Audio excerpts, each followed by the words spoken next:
2 Corinthiens 11. 2 Corinthiens 11, on y va. Oh, si vous pouviez supporter de ma part un peu de folie. On y va. Mais vous me supportez. On y va. Car je suis jaloux de vous, d'une jalousie de Dieu. Il n'est donc pas étrange que ces ministres aussi Il n'est donc pas étrange que ces ministres fassent quoi? se déguisent en ministres de justice. Il n'est donc pas étrange que ces ministres se déguisent en ministres de justice. On s'arrête là. Alléluia. Je vais commencer d'abord par là d'abord. Il faut comprendre que c'est vrai, c'est écrit noir sur blanc dans la Bible. Mais selon la formation que j'ai reçue directement venant de Dieu, encore, le Seigneur m'a fait savoir que ce qui fait que malheureusement beaucoup de personnes tombent dans les pièges du diable et tombent dans les pièges de l'ennemi et dans les pièges des puissances des ténèbres et dans les pièges des forces du mal, et que malheureusement, sans chercher le discernement, ils se laissent embobiner, avoir facilement. C'est que le diable se présente à eux sous la forme de l'ange de lumière. C'est écrit noir sur blanc dans la Bible.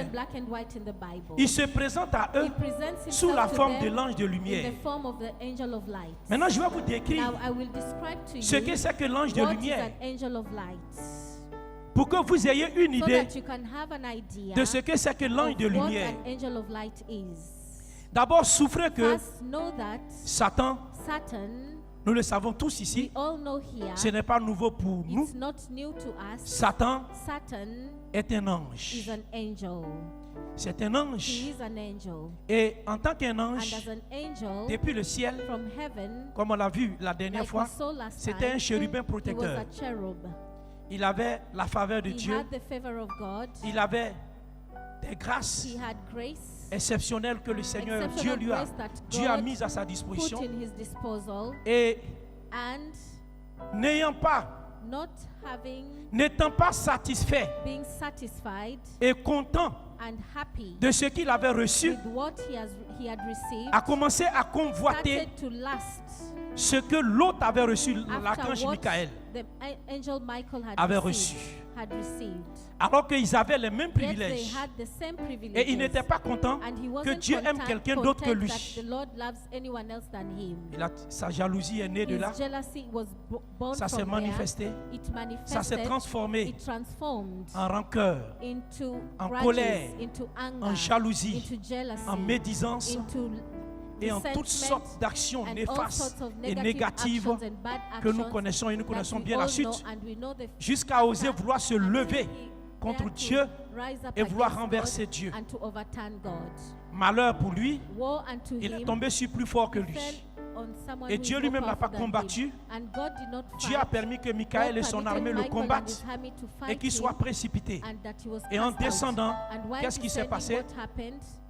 L'Éternel a prononcé une sentence, à savoir Jésus-Christ a prononcé une sentence divine sur sa vie en lui disant que plus jamais il ne bénéficiera jamais du salut et sa place se trouve en enfer.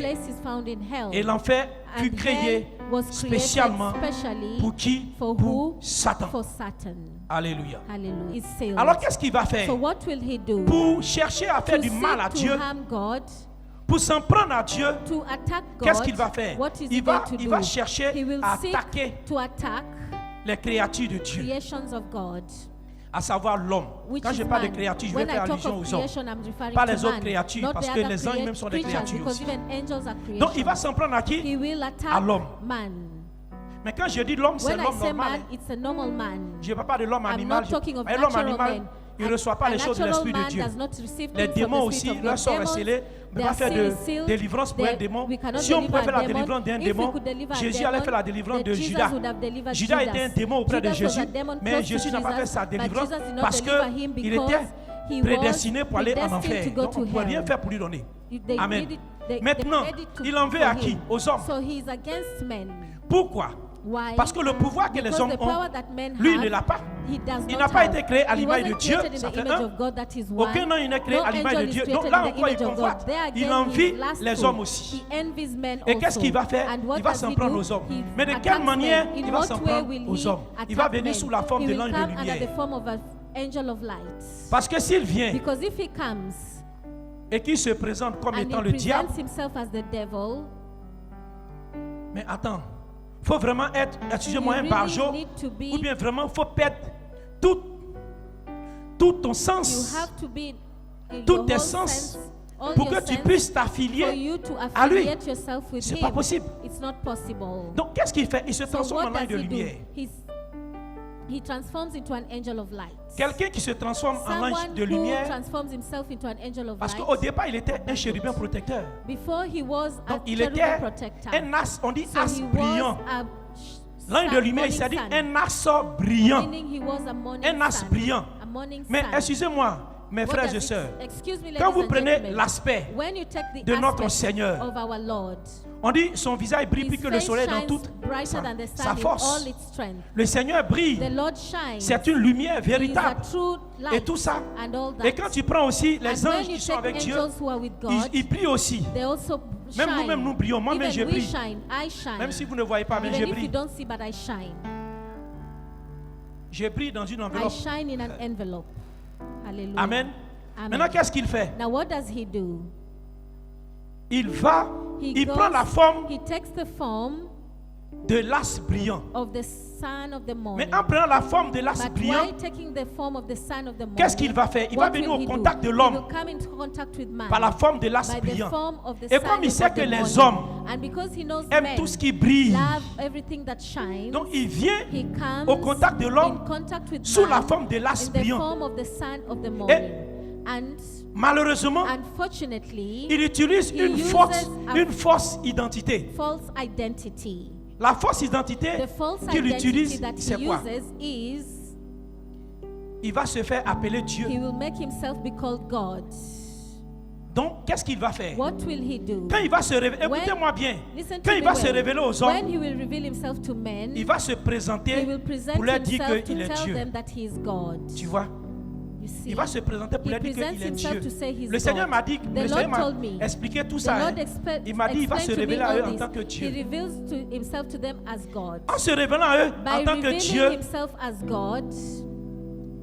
il va leur dire, soit il va leur apparaître pendant leur sommeil, ou bien d'une manière ou d'une autre. Et il va commencer à leur parler. Il va leur donner des paroles. Écoutez-moi bien. Il va leur donner des paroles. Il va, par exemple, il peut se révéler à quelqu'un pour lui dire, toi, tu vas me servir. Ça va chauffer aujourd'hui. Non, écoutez-moi bien. Il va se révéler à la personne pour lui dire, toi, tu vas me servir. Tout à l'heure, on a lu le texte. L'apôtre Paul ici, dans ce texte-là, fait allusion à deux catégories de personnes. À ceux qui sont dans le vrai et à ceux qui sont dans le faux. Le Seigneur m'a dit que Satan donne des révélations. Et les révélations que le diable donne, Satan peut donner une révélation sur la vie de quelqu'un, ça peut s'accomplir. Écoutez-moi bien, ça peut s'accomplir. Mais ce n'est pas parce que ça s'est accompli, ou bien ce n'est pas parce que tu as vu que ça s'est réellement accompli, que ça veut dire que c'est Dieu qui lui parle. Mais si c'est ce qui fait qu'aujourd'hui, beaucoup de personnes sont tombées dans ces pièges. Quand on dit il y a un prophète ici, ça court, ça s'en va. Quand on dit il y a tant ici, il donne des révélations, ça court, ça s'en va. Quand on dit il y a tant ici, ça court, ça s'en va. C'est-à-dire qu'ils ne sont même pas à la recherche de la connaissance de Dieu, mais ils sont plutôt à la recherche de quoi? De prophétie, de révélation, de vision. C'est ce qui les préoccupe. Mais la parole de Dieu ne les préoccupe même pas. Luc chapitre 4. Allons-y sur la parole, mesdames et messieurs. On va aller dans la parole. On va aller même dans les esprits qui parlent, même les morts. Tout ça, on va tout développer. Suivez attentivement. Jésus rempli du Saint-Esprit. Jésus rempli du Saint-Esprit, mais en réalité, c'est Jésus rempli de l'Esprit de Dieu. Parce que ce n'est pas le Saint-Esprit qui pousse Jésus pushes Jesus à agir. to act. Mais c'est l'Esprit But de it is Dieu the Spirit of God qui amène, ça c'est une erreur de frappe. C'est l'Esprit de Dieu qui amène Jésus à agir. Parce que l'Esprit de Dieu est plus puissant. Le Saint-Esprit est inférieur à Jésus. Donc étant inférieur à Jésus, il ne peut pas donner des ordres et des instructions à Jésus. C'est un esprit plus puissant que toi qui te donne des ordres et des instructions. Donc l'Esprit plus puissant qui a mandaté Jésus. Qui a mandaté Jésus? C'est le Père. Qui a donné instruction à Jésus? C'est le Père. Et qui va venir s'incarner en Jésus pour agir? C'est le Père. Alléluia. Donc l'Esprit de Dieu, Jésus rempli de l'Esprit de Dieu, parce que Dieu a des esprits. Dieu a son esprit. Jésus même a son esprit. On dit l'Esprit de Jésus a empêché Paul de rentrer, je crois, à terre ou bien dans une ville. Alléluia. Donc c'est l'Esprit du Père qui prend possession de Jésus pour guider Jésus. Il est plus fort que Jésus, donc il guide Jésus. Oui, Jésus rempli de l'Esprit de Dieu a été conduit dans le désert. Il a été tenté par Satan pendant 40 jours. Mesdames et messieurs, il est tenté par le diable pendant 40 jours. À quel moment Satan vient tenter Jésus? C'est au moment où il sait que Jésus est dans le besoin. Le diable nous tente quand nous sommes dans le besoin. Quand le besoin est crucial, c'est en ce moment précis là que Satan vient et il manifeste son besoin.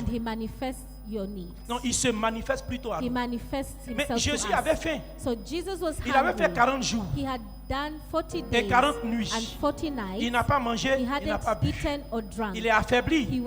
Et dans une position de faiblesse, il se présente à Jésus-Christ.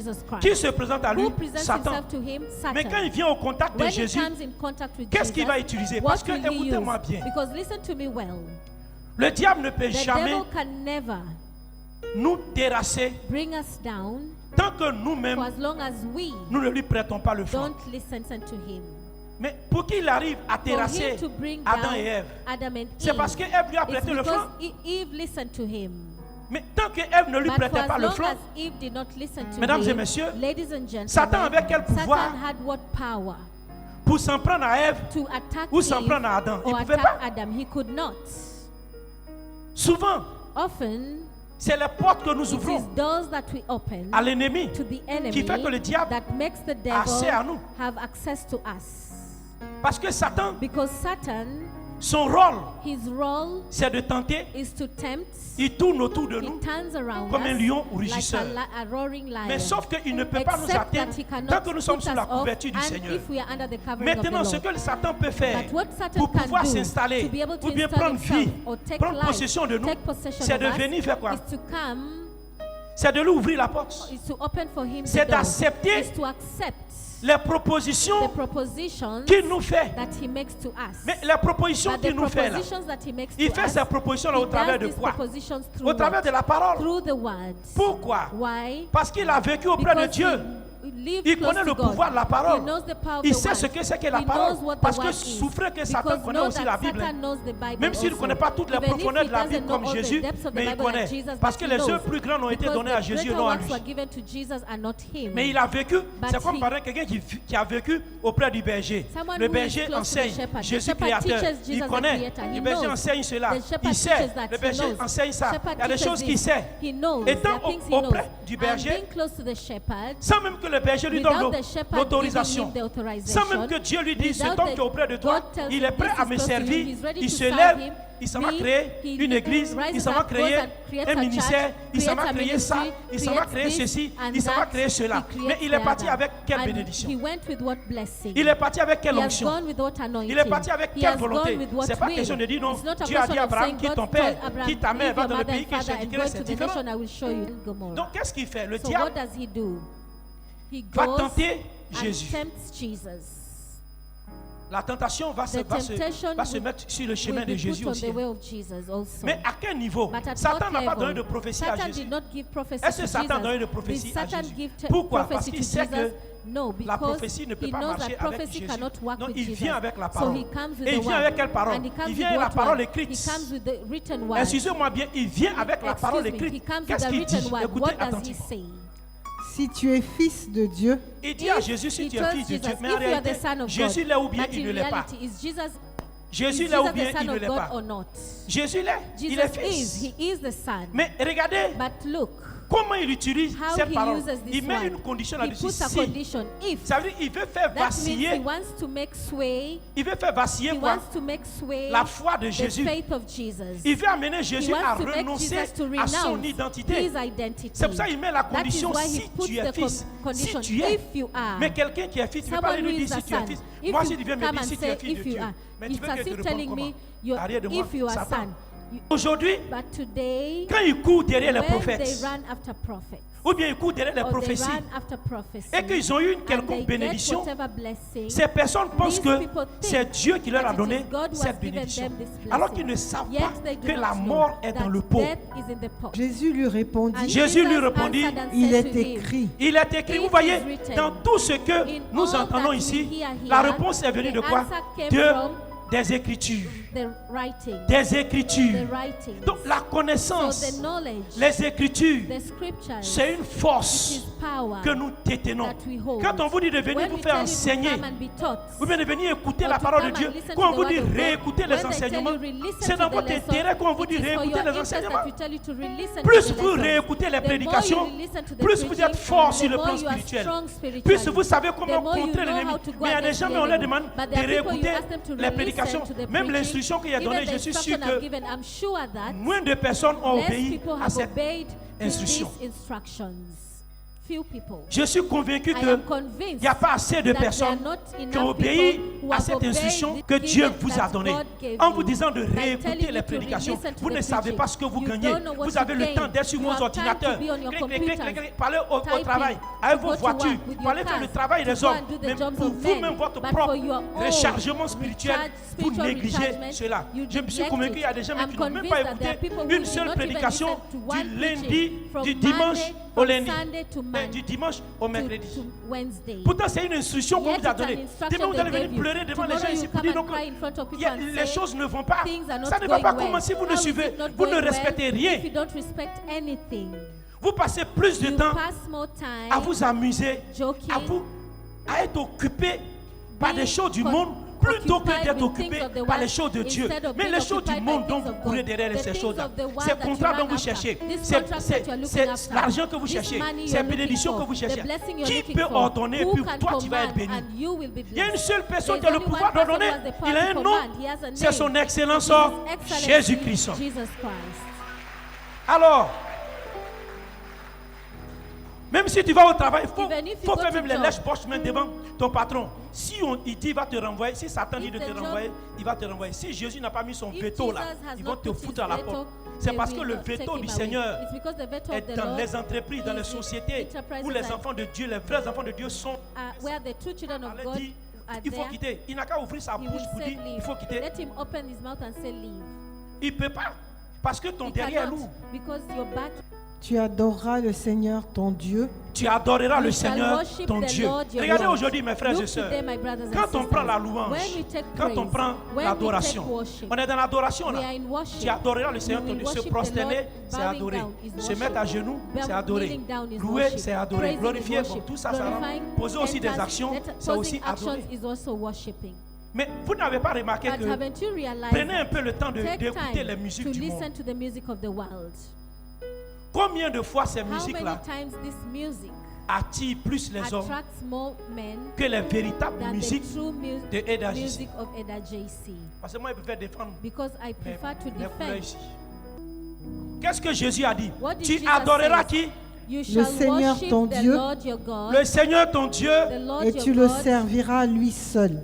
Tu le serviras lui seul. Lui seul. Lui seul. Tu adoreras le Seigneur ton Dieu, tu le serviras lui seul. Mais attends, quand quelqu'un d'autre t'amène à adorer un autre Dieu, quand quelqu'un d'autre t'amène à te procéder devant un autre Dieu, tu as même plus peur des hommes que ton Dieu.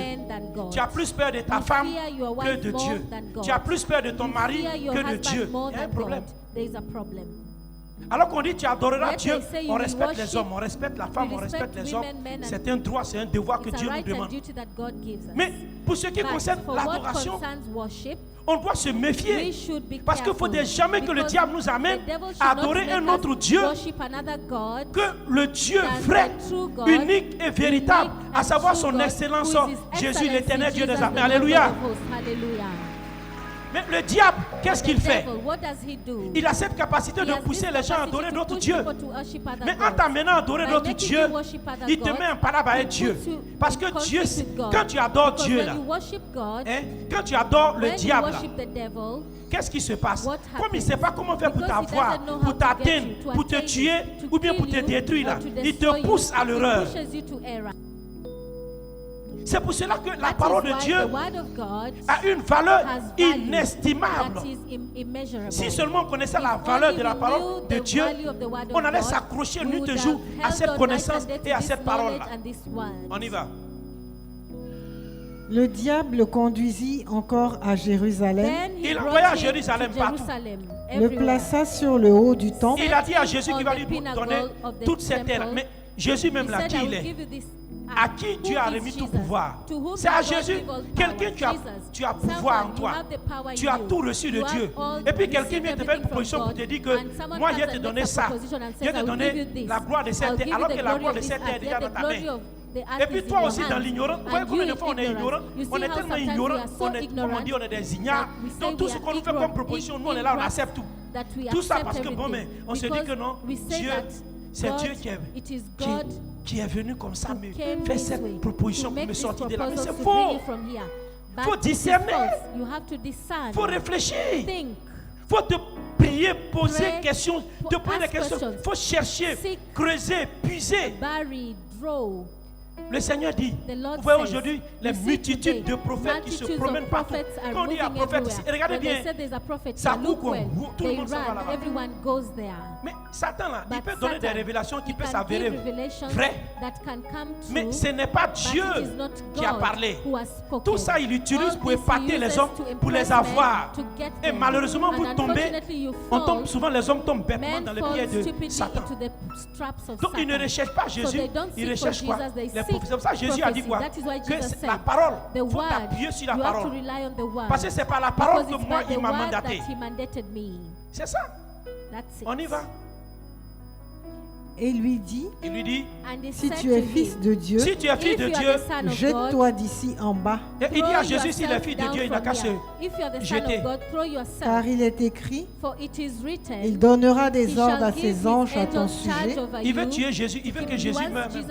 Avant même de faire le sacrifice, avant le jour J même, il dit, si tu es fils de Dieu, jette-toi par là.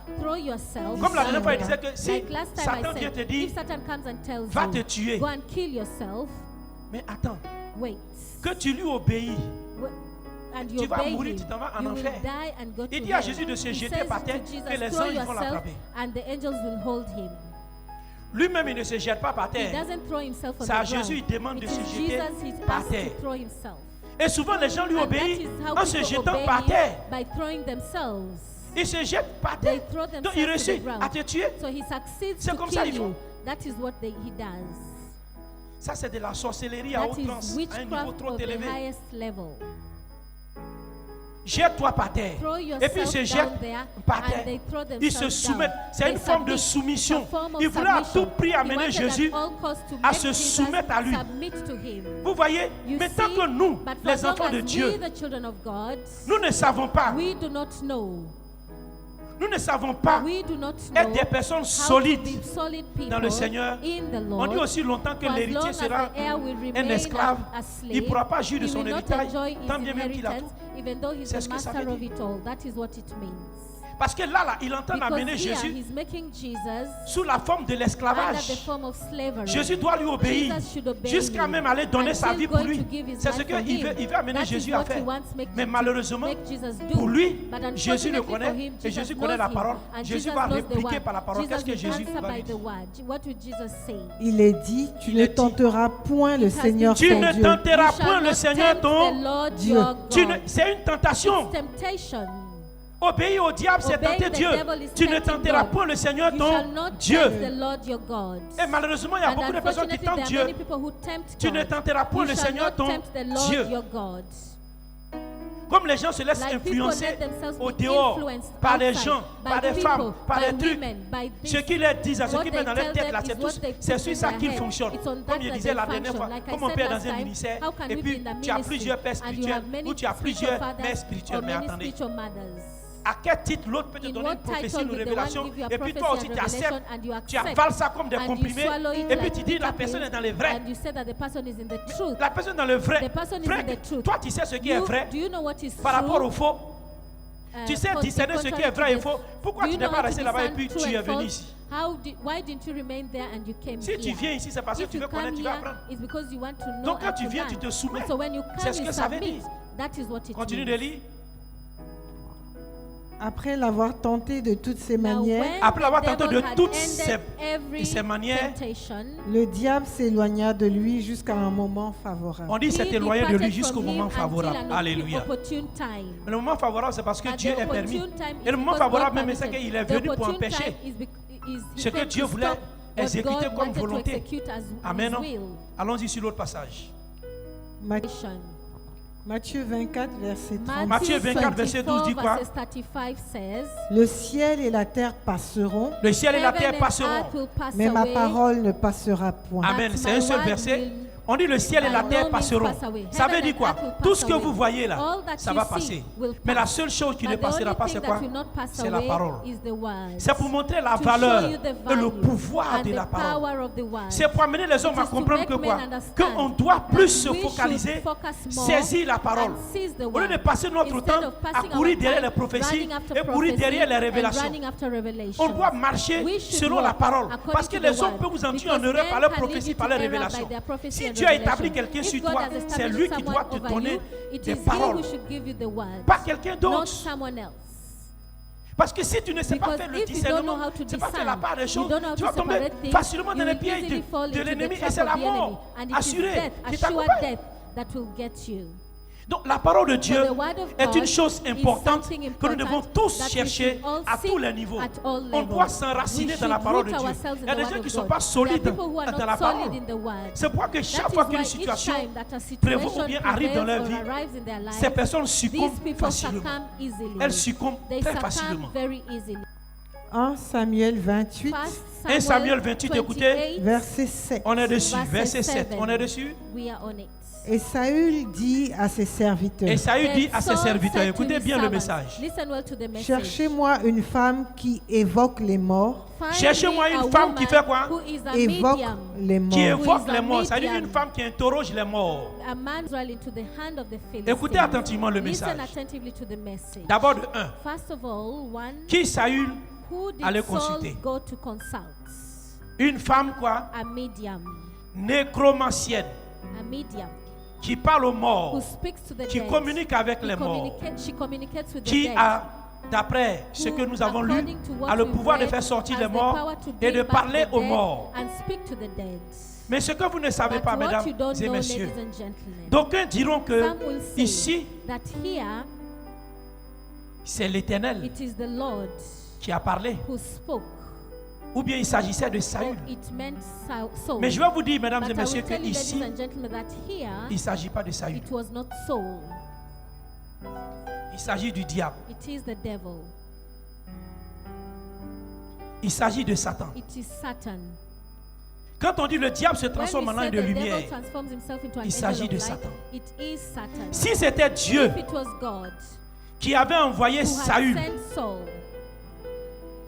Dieu avait la capacité de faire sortir Samuel pour que Samuel, s'il veut que Samuel communique avec David, il allait communiquer avec lui. Mais ici, Saül est parti consulter une femme nécromancienne qui représente Satan, qui est une employée de Satan. Mais comment un employé de Satan peut avoir le pouvoir, excusez-moi, étant donné qu'il n'a aucun pouvoir, comment un employé de Satan peut avoir le pouvoir de faire sortir un Dieu, Saül, qui lui a autorité sur lui, qui le domine à tous les niveaux? Comment il a ce pouvoir de le faire sortir de la mort pour venir communiquer avec Saül? Comment il peut faire sortir Samuel? Satan n'a pas ce pouvoir-là de faire sortir un élu de Dieu, un enfant de Dieu, un oint de l'Éternel à la dimension de Saül pour venir donner un message quelconque à Samuel. C'est à Saül plutôt. Satan n'a pas ce pouvoir-là. Seul Dieu détient ce pouvoir. Donc déjà la base est déjà fausse. Écoutez-moi bien, la base est déjà fausse déjà. Alors qu'est-ce qui se passe? Le Seigneur m'a dit, quand il m'enseignait, il m'a dit, tu vois, ça c'est une ruse du diable. Les gens qui disent, on a vu des morts ici, tel mort est venu me parler, tel mort est venu me parler. Satan a la capacité de prendre le visage, la forme et la voix d'une personne qui est morte pour apparaître à des gens. Ça fait partie de l'évangélisation du diable. Ça fait partie de l'aspect Satan se transforme en l'ange de lumière. Le diable, il est tellement subtil, tellement malin. Je vous dis, mesdames et messieurs, si vous ne le connaissez pas, Satan, c'est pas la peine. Il va te renverser facilement. Regardez dans ses dires. Il parle comme Saül. Il dit, je t'ai donné des recommandations, tu n'as pas suivi. Aujourd'hui, tu seras. Mais ce qu'il est parti chercher là, les conséquences, c'était la mort. Le même jour, il est mort. Il dit Dieu t'a pas quoi? Tu n'as pas obéi aux recommandations de Dieu. Tu vois? Tu n'as pas obéi à ton Dieu. C'est ce qu'il veut dire. Tu n'as pas obéi à ton Dieu, dont la sentence, c'est la mort. Tu vois? Il a donné une prophétie, une parole, comme textuellement, comme Saül avait parlé. Mais il a pris la forme, il a pris le visage, il a pris la voix et l'aspect de la personne. Ils savent que c'est un Dieu, parce que Saül, il représentait Dieu, donc il était un Dieu. Donc il connaît l'aspect de Saül. Donc il prend, si Satan c'est un voleur, un malhonnête, il prend l'aspect de choses de Saül, de Samuel plutôt, et il se présente. Il se présente à Saül. Et il dit, c'est Dieu qui m'envoie. Combien de personnes ici ne sont pas tombées dans ce piège-là? Combien de personnes ici qui ne sont pas fait quoi? Qui n'ont pas accepté ces genres de visions ou ces genres de révélations. Combien de personnes qui n'ont pas accepté ça? Parce que vous savez, il veut faire les choses comme Dieu fait. Dieu a le pouvoir de te montrer le séjour des morts. Dieu a le pouvoir de te montrer là où va quelqu'un. Dieu a le pouvoir de faire ça. Il n'y a pas de problème. Mais Satan aussi, comme il connaît certaines techniques de Dieu, il utilise ces techniques-là pour agir. Je ne sais pas si vous voyez. Donc il prend l'aspect, il se dédouble. Il a cette capacité de se dédoubler. Ou bien prendre des agents qui peuvent prendre la forme. Donc on va dire non, on a vu ta mère au marché. Elle dit elle te salue. Mais tant qu'on est vivant, on a qu'à s'occuper des vivants. Est-ce que c'est faux? On acclame le Seigneur.